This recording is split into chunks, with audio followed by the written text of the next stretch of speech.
इसी बीच पश्चिम बंगाल से एक बड़ी जानकारी मिल रही है, वो आप तक साझा करें। पश्चिम बंगाल में चुनाव प्रचार का शोर थम चुका है। 29 अप्रैल को दूसरे फेज की यानी दूसरे चरण की वोटिंग भी होगी। बुधवार को 142 सीटों पर वोट डाले जाएंगे। 23 अप्रैल को पहले चरण की वोटिंग हुई थी, जहां पर 152 सीटों पर बम्पर मतदान हुआ था। ये जानकारी आप तक साझा कर रहे हैं। 4 मई को चुनावी नतीजे आएंगे। आखिरी दिन राजनीतिक दलों ने अपने प्रचार में पूरे तरीके से जोर लगा दिया है और खास तौर पर एनडीए और बीजेपी के फायर ब्रांड नेता सीएम योगी आदित्यनाथ लगातार पश्चिम बंगाल में डेरा डाले हुए थे। अमित शाह के अलावा योगी आदित्यनाथ हो, जेपी नड्डा हो, ये तमाम बड़े चेहरे एनडीए के जो फायर ब्रांड नेताओं के लिस्ट में आते हैं, उन्होंने पश्चिम बंगाल में अपना पूरा जोर लगा दिया। आज भी सीएम योगी आदित्यनाथ की अलग अलग विधानसभाओं में रैली नजर आई, जिसमें लोगों की भारी भीड़ उमड़ती हुई नजर आई। देखिए, पहले फेज जो कि 23 अप्रैल को 152 सीटों पर हुआ, उसमें बम्पर मतदान हुआ। एक तरीके से आप कह सकते हैं ऐतिहासिक वोटिंग हुई। 93% मतदान यहां पर इतिहास में दर्ज कर लिया गया। लेकिन अब नजर सभी दलों की, सभी नेताओं की है दूसरे फेज पर, यानी 142 सीटों पर, जिसमें दूसरे फेज यानी 29 तारीख में वोटिंग होने जा रही है, चुनाव होने जा रहे हैं। इसको लेकर ममता बनर्जी लगातार धुआंधार प्रचार प्रसार करते हुए नजर आई, तो दूसरी तरफ एनडीए के तमाम नेता, बीजेपी के तमाम नेता पश्चिम बंगाल में ही डेरा डाले हुए हैं। अब 5 बजे तक का समय था और 5 बजे चुनावी शोर पूरी तरीके से थम चुका है। चुनावी प्रचार प्रसार का आज अंतिम दिन था और इसके बाद से कोई चुनावी प्रचार नहीं होने वाला है, कोई बड़ी रैली नहीं होने वाली है, कोई बड़ी जनसभा नहीं होने वाली है। जितना जोर दिखाना था नेताओं ने, पार्टियों ने दिखा लिया। अब बारी है लोगों पर कितना असर हुआ उसकी, ये देखने की, जो कि लोग जब मतदान करने के लिए अपने घरों से बाहर निकलेंगे, तब वो किसको अपने बीच से उम्मीदवार चुनते हैं, अपने अपने विधानसभाओं से उम्मीदवार चुनते हैं, ये देखना काफ़ी महत्वपूर्ण होगा। लोगों के लिए बड़े मुद्दे क्या रहे? एसआईआर का बड़ा मुद्दा पश्चिम बंगाल में बना हुआ है, घुसपैठिए का बड़ा मुद्दा पश्चिम बंगाल में बना हुआ है, महिला सुरक्षा का बड़ा मुद्दा पश्चिम बंगाल में बना हुआ है, शिक्षा से जुड़ा मुद्दा पश्चिम बंगाल में बड़ा मुद्दा बना हुआ है। लेकिन इसके साथ साथ विधानसभाओं के अपने अपने मुद्दे हैं, स्थानीय मुद्दे भी हैं और निश्चित ही उन स्थानीय मुद्दों को भी अगर देखा जाए तो उनको भी काफ़ी तवज्जो इन चुनावों में मिली है। 152 सीटों पर बम्पर मतदान पहले फेज में 23 अप्रैल को हो चुका है। अब नजरें हैं 142 सीटों पर, जो कि 29 अप्रैल को दूसरे फेज की वोटिंग होगी। तब 142 सीटों पर तमाम वोटर्स वोट करते हुए नजर आएंगे। आखिरी दिन राजनीतिक दलों ने प्रचार में अपनी पूरी ताकत झोंक दी है, पूरी तरीके से जोर आजमाइश करते हुए तमाम दल, और खास तौर पर सीधी टक्कर जो है वो टीएमसी वर्सेस बीजेपी के बीच में ही नजर आ रही है। पिछली बार भी हमने यही देखा। इससे पहले चरण में भी पश्चिम बंगाल में, हालांकि इस बार शांतिपूर्ण चुनाव पहले चरण में देखा गया, दूसरे चरण में भी शांतिपूर्ण तरीके से चुनाव हो, ये एक बड़ी चुनौती यहाँ पर प्रशासनिक तौर पर रहने वाली है और चुनाव आयोग की भी अपनी चुनौती होगी।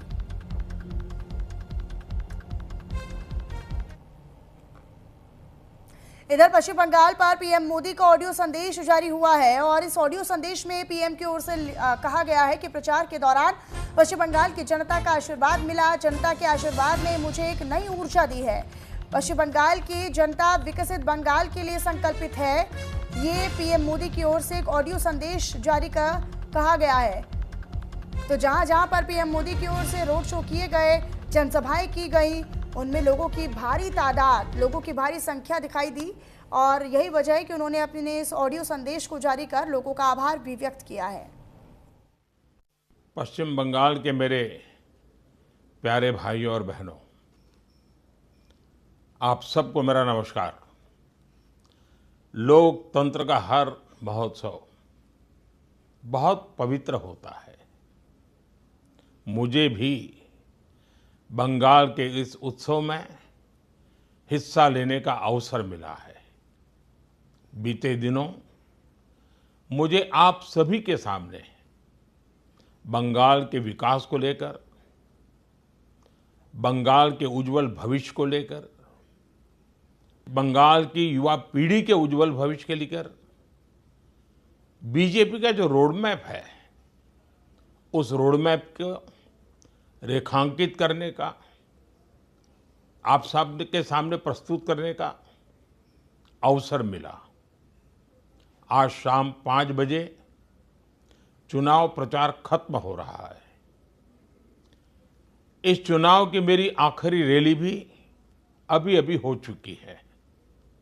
मैं अब इस पत्र के माध्यम से बंगाल के अपने हर परिवारजन को आभार तो व्यक्त करना ही चाहता ही हूं, लेकिन अपनी भावनाएं भी व्यक्त कर रहा हूं। साथियों, इस चुनाव के दौरान मैंने बंगाल में एक अलग ही ऊर्जा की अनुभूति की है। इतनी गर्मी के बावजूद, इतनी रैलियों के बाद भी मुझे बंगाल के इस चुनाव अभियान में जरा भी थकान महसूस नहीं हुई। ये रैलियां, ये रोड शो मैं अनुभव करता था जैसे मेरी एक तीर्थ यात्रा हो रही है। मैं मां काली के भक्तों के बीच जाता था तो संभवतः मां काली भी मुझे निरंतर नई ऊर्जा से भरती जा रही थी। जब जनवरी 2024 में अयोध्या में रामलला की प्राण प्रतिष्ठा का आयोजन हुआ था, उससे पहले मैंने श्रद्धापूर्वक 11 दिनों का अनुष्ठान किया था, व्रत किया था। मुझे अनुभव होता है कि उस समय प्रभु श्री राम ने मुझे असीम ऊर्जा से भर दिया था। इस चुनाव में भी मुझे वही अनुभूति हुई जैसी किसी देवी देवता के मंदिर में दर्शन के समय होती है। ईश्वर रूपी जनता जनार्दन के दर्शन से मुझ में नव ऊर्जा का संचार हुआ है। साथियों, बंगाल की सभी रैलियों में, रोड शो में मुझे इतने अपनत्व भरे संदेश और चित्र मिले हैं कि मैं उन्हें कभी भुला नहीं सकता।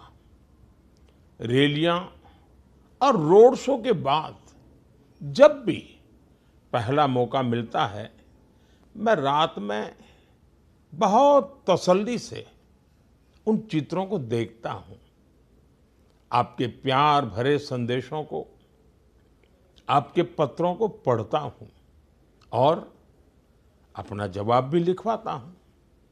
युवा हो, बहनें हो, बेटियां हो, बुजुर्ग हो, हर आयु वर्ग के साथियों, आप में जो स्नेह का जो भाव प्रकट होता है, जिसे मैं देखता हूं, अनुभव करता हूं, मैं आज कहना चाहता हूं, ये आपका प्यार, ये आपके आशीर्वाद मेरे जीवन की असली पूंजी है। साथियों, इस चुनाव के दौरान मैंने ये भी देखा कि बंगाल के युवा हो, महिलाएं हो, किसान हो, श्रमिक हो, सभी बंगाल के उज्जवल भविष्य के लिए, विकसित बंगाल के लिए कितने अधीर है, कितने आतुर है। बंगाल का युवा अब आगे बढ़ने के लिए खुला मैदान चाहता है। हमारी बंगाल की बेटियां खुला आसमान चाहती हैं, सुरक्षा चाहती हैं। बंगाल का हर नागरिक, हर परिवार एक ही संकल्प के साथ आगे बढ़ रहा है और वो संकल्प है, अब परिवर्तन करके ही रहना है। परिवर्तन ये जन जन का संकल्प बन गया है। सामान्य मानवी कह रहा है, भय बहुत हुआ, अब भय नहीं, अब भरोसा चाहिए, अब भाजपा चाहिए। साथियों, बंगाल की सेवा करना, बंगाल को सुरक्षित करना, ये मेरा दायित्व है। बंगाल के सामने उपस्थित हुई हर चुनौती को अवसर में बदलना, ये मेरे भाग्य में भी है और मेरी जिम्मेदारी भी है। मैं अपनी इस जिम्मेदारी से पीछे नहीं हटूंगा। मैं आपको भरोसा देता हूं कि बंगाल में बीजेपी के मुख्यमंत्री के शपथ ग्रहण का उत्सव हम सभी मिलकर मनाएंगे। ये मेरा व्यक्तिगत विश्वास नहीं है, मैंने आपके भीतर इस विश्वास को अनुभव किया है। मेरे प्यारे भाई बहनों, प्रथम चरण के मतदान ने इतिहास रचा है। अब आपका दायित्व है कि 29 अप्रैल को ज्यादा से ज्यादा मतदान करें। लोकतंत्र के इस मंदिर में विजय की ध्वज फहराने का आपके पास बेहतरीन अवसर आया है। हम सभी मिलकर बंगाल को विकसित बनाएंगे और ये मोदी की गारंटी है। बस आज इतना ही। आपका अपना सेवक नरेंद्र मोदी।